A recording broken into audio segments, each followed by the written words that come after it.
Greece remembers Alexander as the lightning strike, the young conqueror who burned his way across the map. But the men who understood how power actually works, who watched states rise and fall from council chambers and not from legends, knew a quieter truth. The most dangerous mind in Macedon belonged to his father. Philip did not inherit a stable kingdom. He inherited a fractured tribal monarchy, threatened on all sides, treated by the southern Greeks as something halfway between a client and a barbarian curiosity. Within a generation, he turned that unstable margin into the center of Greek power, and he did it less for conquest as spectacle than for something colder, a system that would keep working after him. He was building something different, a system that would function even when he was no longer there to direct it. Where other kings saw war and diplomacy as separate arenas, Philip treated both as tools for arranging human nature into durable patterns.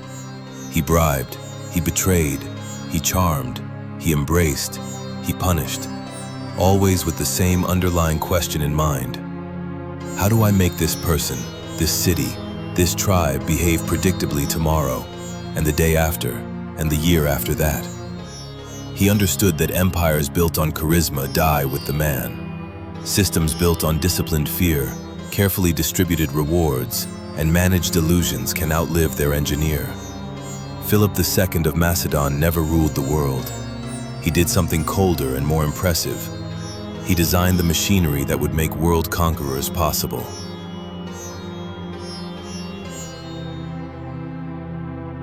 From the beginning, Philip treated morality as material, not boundary. He did not share the city-state's sentimental attachment to honorable war. If a garrison could be bought, he paid. If a treaty bought time, he signed. If a promise had to be broken, he broke it without visible strain. Principles were for speeches, outcomes were for kings. When a city like Olynthus or Methone resisted too long, what followed was not an angry spasm, but a demonstration. Populations sold, walls pulled down, leaders humiliated. He was careful not to do this everywhere. Terror loses value when it becomes routine. Cruelty, applied in a few memorable cases, travels faster than any herald. Future opponents did not need detailed reports. They carried images of what had happened to those who held out. At the same time, he could be almost generous with those who bent early. Elites who surrendered might keep their positions under Macedonian oversight. Commanders who changed sides at the right moment were rewarded, not shamed. In a culture that still dressed self-interest in the language of honor, Philip stripped the choice down to something simpler. Cling to pride and risk annihilation, or adapt and keep your life, your status, and a piece of your autonomy. This was not chaos, it was calibration. He built a reputation that made resistance feel heroic, but irrational. People began to fear opposing him more than they feared obeying him, not because he raged, but because he did exactly what the situation required, and nothing more. A man who punishes without anger is harder to bargain with. You cannot hope to exhaust his fury, because there is none. In time, his brutality came to feel, in the minds of others, less like personal cruelty and more like the natural consequence of misjudgment. That shift was the point. Once people start seeing their own defiance as a mistake rather than a moral stand, the architecture of power is already working in your favor. If his ruthlessness made people dread defiance, his charm made them doubt their own dread. Philip had a gift for sounding reasonable in rooms full of men who distrusted him. He spoke of peace, of common Hellenic interests, of stability after years of draining war. He let each city-state see the version of him it wanted. To some, he was a shield against rivals. To others, a neutral arbiter. To others, the future leader of a united campaign against Persia. He rarely lied in simple terms. Lies are too easy to expose. He dealt in partial truths and elastic promises. There would be peace, for a while. Autonomy within limits. Unity under his conditions. By the time it became clear what his assurances really meant, his counterparts had already accepted too many favors, too much protection, too much quiet intervention in their disputes to walk away clean. He studied Greek division the way a physician studies an illness. Athens against Thebes, Thebes against Sparta, small cities clinging to whichever power seemed least dangerous that season. Philip did not try to heal these fractures. He deepened and redirected them.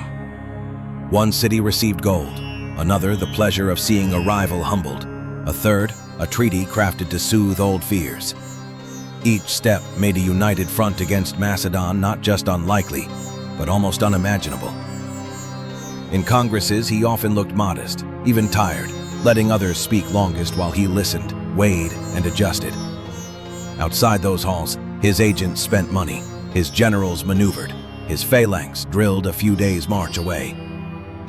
To many Greeks, he did not seem like a conqueror pressing in, but like a fact seeping slowly into the cracks of their own rivalries. His sharpest deception was about time. He made opponents believe they still had room to contain him. Every negotiation, every debate, every committee postponed the moment when collective resistance might still have worked. By the time they accepted what he intended, the practical means to stop him had already been quietly removed.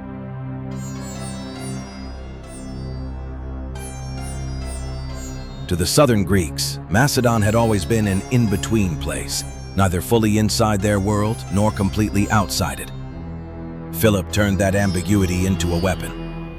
Among his own nobles and soldiers, he was the rough Macedonian king who shared their vices and dangers.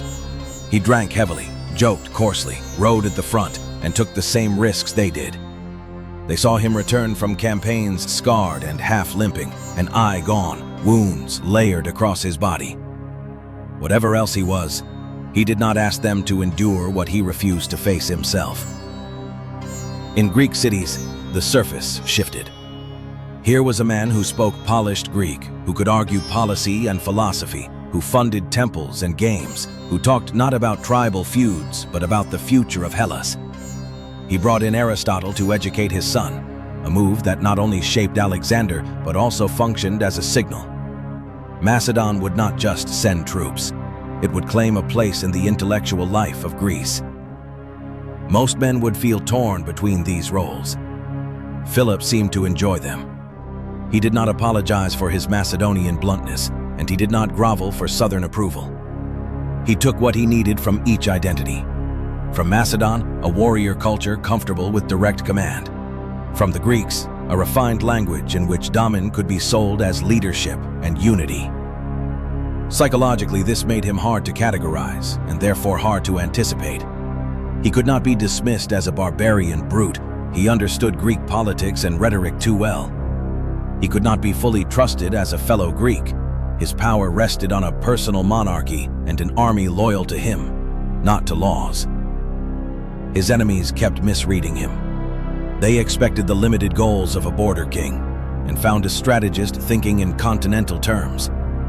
They expected the restraints of a Greek politician and watched him ignore norms they assumed were binding. He lived at the intersection of roles, and from that intersection he could see angles men trapped in a single identity could never reach. Philip's body recorded his risks. An empty eye socket, a twisted gait, scars like old maps written in skin. His soldiers saw him under the same rain and arrows they faced. In an age when many rulers could keep some distance from the front, Philip treated personal exposure as part of his authority. Yet when you step back from individual battles and look at his campaigns as a whole, another pattern emerges. For a man so obviously brave, he was strikingly careful with his army. He was building something new, a standing, professional force drilled in a reformed phalanx, carrying longer pikes, trained to move like a single organism. These were no longer just farmers called up for a season. They were long-term assets. Each dead soldier represented years of training lost, and a disruption in the machine he was still refining. So he bargained where others would have charged. He delayed where others would have rushed. He isolated enemies before fighting them. He leaned on sieges, threats, and demonstrations of power instead of costly frontal assaults when he could. Whenever he could, he committed fully only when the odds were stacked in his favor, preferring battles that confirmed his dominance rather than tested his luck. His men learned that their king would bleed with them, but not waste them. When he demanded risk, it was not to soothe his pride. It was because he had judged that the price, however high, would buy something lasting. That distinction created loyalty at a deeper level than charisma alone. They trusted not just his courage, but his restraint.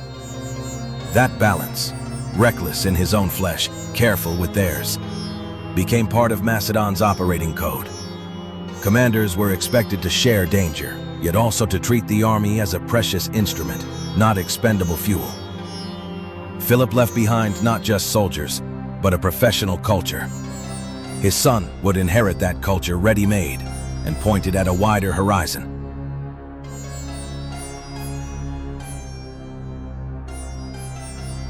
History remembers Alexander as the storm, the young god racing across maps, renaming cities, breaking empires in his path. But storms do not appear from nowhere. Someone has to heat the air first.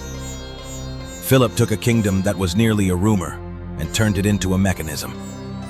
He did not simply win battles, he altered how power flowed.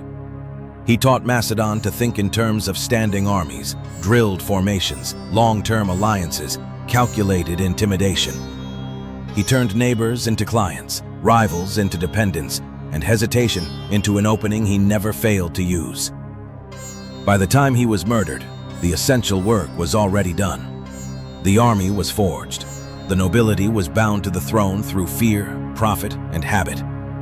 Greece was tired, divided, and half accustomed to looking north for decisions that used to be made in their own assemblies. The system he had built did not collapse with him. It looked around for the next figure capable of riding it. Alexander supplied the nerve, the speed, the appetite.